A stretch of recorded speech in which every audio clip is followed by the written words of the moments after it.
Assalamualaikum warahmatullahi wabarakatuh. Pada video kali ini kita akan membahas tentang materi alternatif jaringan optik dan pengenalan GPON. Yuk kita simak videonya. Bab 3 membahas tentang alternatif jaringan optik. Pengenalan sistem FTTX. Secara umum, sistem jaringan FTTX adalah jaringan lokal berbasis fiber optik, di mana dalam sistem ini terdapat dua buah atau lebih perangkat aktif.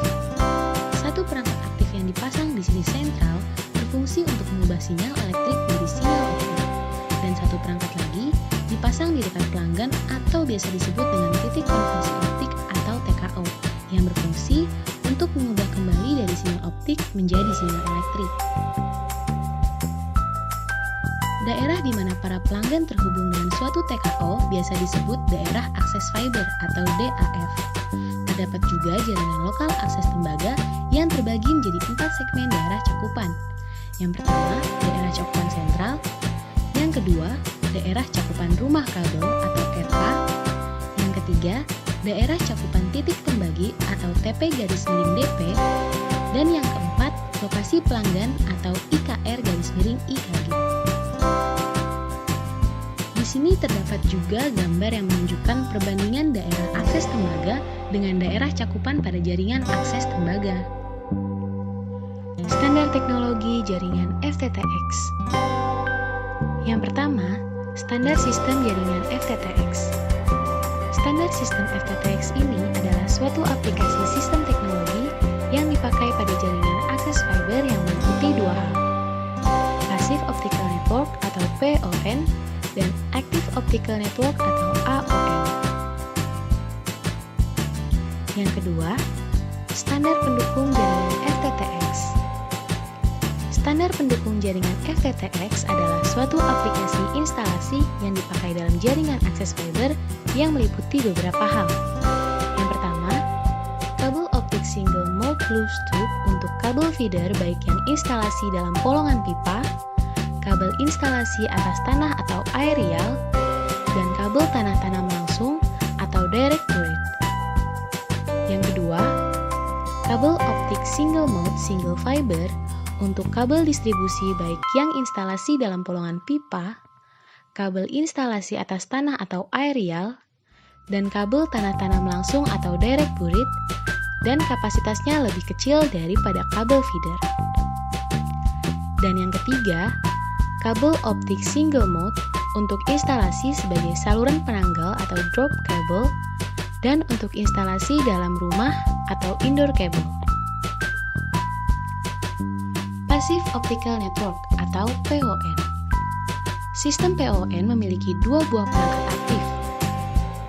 Ada Optical Line Termination atau OLT yang dipasang di sisi sentral, dan Optical Network Unit atau ONU atau Optical Network Terminal atau ONT yang dipasang di dekat lokasi pelanggan atau di lokasi pelanggan itu sendiri. Hubungan kabel optik pada PON yaitu point to multipoint, sehingga satu perangkat OLT dapat melayani beberapa pelanggan pada lokasi berbeda melalui beberapa ONU atau OLT. Sistem PON banyak dipakai menyalurkan jasa TV kabel atau IPTV, data internet dan voice atau triple play dengan memanfaatkan kabel optik yang sama namun perangkat OLT dan ONU yang berbeda sehingga lebih ekonomis. Pada gambar ini dijelaskan bahwa sistem PON mengenal 3 batasan kapasitas, yaitu ONU atau ONT, Optical Distribution Network atau ODN. Modus aplikasi jaringan akses fiber. Perbedaan letak TKO menimbulkan modus aplikasi FTTX yang berbeda-beda. Ada beberapa hal yang menjadi pertimbangan dalam menentukan modus aplikasi ini.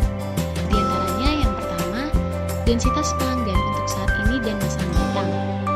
Yang kedua, jenis layanan yang diperlukan saat ini dan juga masa mendatang. Dan yang ketiga, teknologi yang dipilih saat ini untuk layanan broadband menggunakan Ethernet, ADSL atau VDSL atau Full FTTH. Ini adalah modus aplikasi FTTX. Yang pertama, Fiber to the Building. di dalam gedung atau tersebar di beberapa lantai. Terminal pelanggan dihubungkan dengan TKO melalui kabel tembaga indoor atau IKG. FTTB dapat dianalogikan dengan daerah catu langsung atau terminal blok atau TB. Yang kedua, fiber to the zone.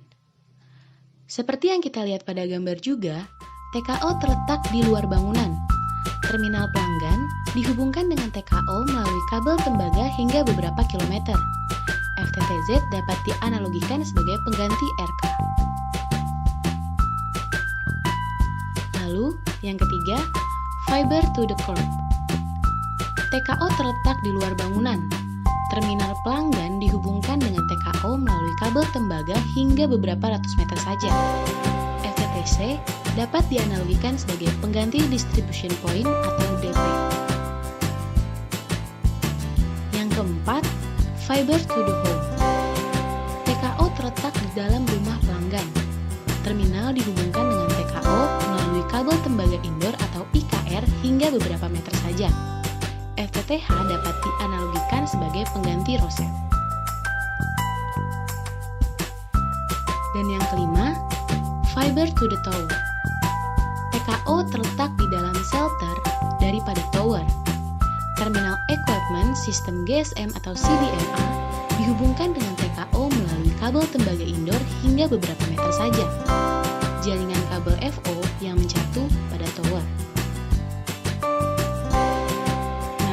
Dari kelima modus aplikasi dapat dianalogikan pada jaringan lokal akses tembaga seperti yang terdapat pada gambar berikut. Modus aplikasi jaringan akses fiber. Bab 4 terkait pengenalan GPON. Teknologi GPON. Untuk memenuhi kebutuhan layanan broadband dapat dilakukan dengan menerapkan berbagai pilihan teknologi, apakah itu menggunakan media wireless atau wireline. Seperti yang diuraikan pada bab 1, kita bisa menggunakan media wireless dengan beberapa pilihan seperti 3G atau 4G, Wi-Fi, WiMAX, atau radio IP. Sedangkan jika kita menggunakan media wireline, kita dapat memilih beberapa alternatif yaitu seperti FTTH, DSL, powerline, atau kabel modem. Pertumbuhan broadband masih terus tumbuh. Dari laporan Ovum, khususnya di Asia Pasifik, jumlah pelanggan broadband sampai akhir tahun 2011 mencapai 236 juta. Teknologi DSL masih menjadi paling besar dalam konteks pilihan teknologi wireline broadband. Teknologi perangkat aktif yang digunakan di jaringan FTTH salah satunya adalah GPON atau Gigabit Passive Optical Network. GPON merupakan pengembangan dari BPON yang mampu mengirimkan berbagai layanan melalui satu core fiber optik. Bila dari standarisasinya, GPON mengikuti standar yang dikembangkan oleh IEEE yang disebut GPON. Di Indonesia, mayoritas operator memilih mengoperasikan GPON sebagai pilihan utamanya. Salah satunya adalah Telkom, sebagai operator terbesar broadband di Indonesia yang juga memilih GPON sebagai platform teknologi aktif FTTH ini.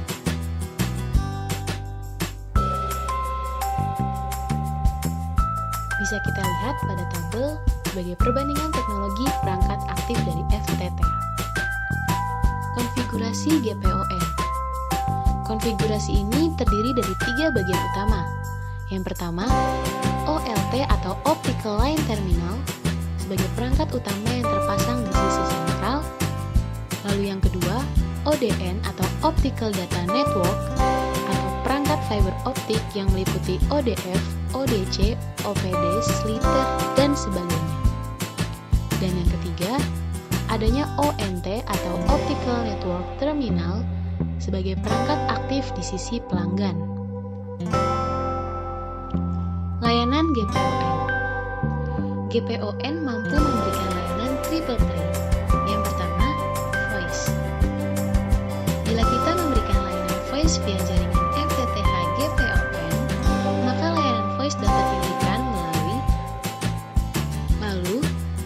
POTS ini, maka telepon yang digunakan berupa telepon analog atau telepon biasa. Interface yang digunakan antara analog phone dan ONT berupa RJ11. Lalu, SIP_H248 phone atau RJ45, video atau IPTV. Untuk layanan video atau IPTV dapat dicapai dengan menggunakan dua opsi. Yang pertama, interface RF, dan yang kedua, interface Ethernet. Dan yang ketiga, datacom. Untuk layanan komunikasi data, maka interface yang digunakan adalah RJ45. Penjelasan berikut mengilustrasikan layanan data via teknologi GPON. Sekian penjelasan dari bab 3 dan bab 4. Terima kasih.